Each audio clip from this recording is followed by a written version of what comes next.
I feel like I've not done a video of me like talking about things in a while. Hey, welcome to my channel.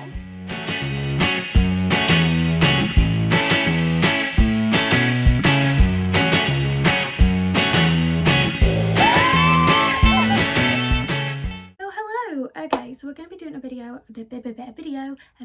about OCD, what it is and how it's like for me. OCD stands for obsessive compulsive disorder and has two parts. The obsessions, which are like negative intrusive thoughts, and the compulsions. So, what are obsessions? Obsessions are like very negative intrusive thoughts, and they can be anything. Thing is, a lot of people do get kind of intrusive thoughts. It's actually quite common. Lots of people have all sorts of weird ones where random things will pop into your head, and that's normal. But it's when this takes over your life that it's like, maybe, just maybe, there is an issue. For people with OCD, they really feel they have to hide these obsessions, and it's very, very difficult talking about them. I talk about them to help raise awareness, but it is incredibly difficult for me. Like negative, they are really bad things. I've done a whole video on some of the weird ones I've had, but they were really, really bad ones. And it's important to note that people with OCD don't actually think these things. So, they're like, watch the video, I've talked about it a bit more on there, but they don't actually like think they're going to do these things. So you may have this thing like, oh, I'm a serial killer, and you will have this obsession, and it will be going through your mind basically constantly for so long, and it's so annoying. And it's not as easy as like, oh well, I'm not. It's, what if I am? What if I lose control? A big thing about OCD is losing control, and that's why it's so scary to have these obsessions. So there are different types of obsessions. I am reading this off the Mind website because I'm always so scared I'm gonna mess up something, so I get it off a very informative website, and that helps me, and then I intertwine my own little things. One of the types of obsessions is fear of causing harm or failing to prevent harm. So say you may have this fear that if you're driving, you hit someone, you may have to then go back round to check if you haven't, and things like that. Or just stuff like that. It's very much worrying about losing control and then going on a rampage and causing major harm. There are also really violent intrusive thoughts. Like you may have these ones where you know, go on a violent rampage again. A lot of them are to do with things that are very bad. One might say, wouldn't want to be yourself. It's something scary. It's causing harm to others, things like that. It's not something people want to share with people because it is quite, you know, if you told this to someone who had no idea what OCD was, they would be like, and they'd be running the other direction. The thing with OCD is the fear of contamination. So it's not just the contamination with things like viruses and things like that, bacteria and all that stuff. It's also contamination of food. So if things touch that you don't want to touch. Mental contamination, that when you have one of these really negative images, one of these dirty images, one of these like forbidden images in your head, that's really bad. And then you may try to do a compulsion, which is think of everything else in the world to try push that other one out of your head, but it's just sticking there. One thing with OCD is the fear of symmetry. And this is where the misconception comes in. So a lot of people view OCD as this cleaning disorder where people have to have things like alphabetical, colour ordered, things like that. As you can just see from this little bit of my room, I am not that. And it's a lot more than just liking things to look pretty.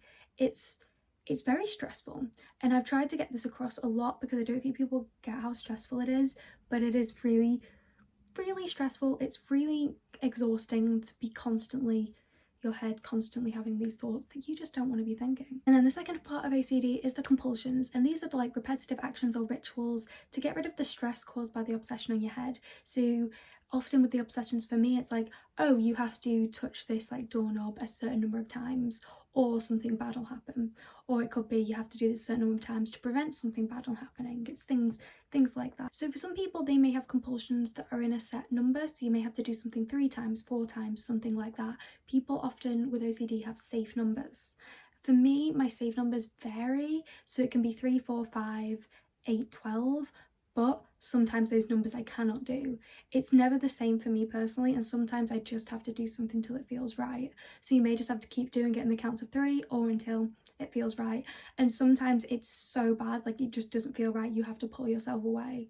And that's one of the worst things, because then you spend so long thinking, I've done this, I pulled my hand away from this bad thing's gonna happen, or something even worse. One of the worst parts about it is how time consuming it is. So I can be late sometimes for things because I will be doing this, especially when I'm doing my makeup, which isn't fun. And sometimes people are like, well, just set off early, and it's like, no, because then it will just, I will still have to do these things and it will still take up as much time.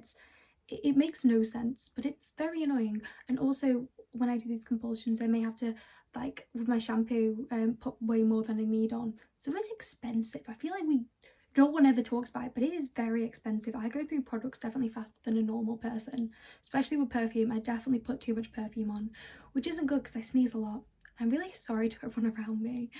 So there are like rituals. The common ones are like washing hands. That's a big one with OCD, and it's not just washing hands, you know, doing the happy birthday twice.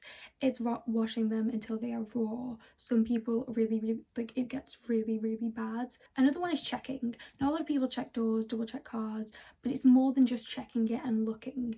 It's having to do it until it feels right. And you're like, how does that make sense? So you may see someone like double checking the lock, not just like double checking, but like keep doing it or keep tapping it. Sometimes just tapping it will be enough for checking, and it makes no sense. And people with OCD, no, it makes no sense, but they still do it. So another important thing to note is if you see anyone doing these weird rituals, especially if you know they have OCD, do not point it out. They know they look weird right now. The amount of times I know I'm like, I look so weird, but I have to keep doing this. I have to keep doing this. There was other things like correcting thoughts. So you may repeat like numbers in your head, names, phrases, and replacing the intrusive thought with like another image. So one thing for me is my correcting thought is if I look at something I shouldn't have looked at, I then have to like double take and keep looking at it, which again looks weird. There's actually a video, I'll see if I can find it for this video, but if not, it's on my mental health Instagram, which you should all follow if you want, where you can see me do that. It takes more than you're tired. I'll tell you when to pitch it hard. Get it in. And it's really weird because it's on camera, so I've obviously never seen me, I've seen me do it if I do it to a mirror, but mirrors and OCD I feel like are very bad. They are, I don't know why, but I've heard a lot of people with OCD and mirrors, they don't have fun. That's just kind of a little bit about the obsessions and compulsions. Unsure of what people want to know because they generally just ask what it is, what it stands for. But if people want to know anything like deeper, I'm more than happy to try go into it. Obviously sometimes it is difficult, but I want to try raise awareness. That's something I really want to do. So yeah, I hope you like this video. Please like and subscribe. That'd be so cool. And also I've restarted my mental health Instagram, so if you want to check that out, the link will probably be in the description below. It's also in my Instagram bio on my main account. So yeah, please check that out. I've been posting things on there. So yeah, thanks for watching if you did watch. If you have any other questions, please DM me. If you have any video suggestions, comment them, DM me, things like that. Put it on TikTok. I know like a lot of people follow me on TikTok. Message me on TikTok, like just comment. Sometimes comments get lost on TikTok because I'll post something and people will comment all sorts, and sometimes I get scared of the comments. But yeah, I hope you enjoyed this a little bit. I hope it kind of taught you something if you didn't know it already. But yeah, have a nice day. Bye.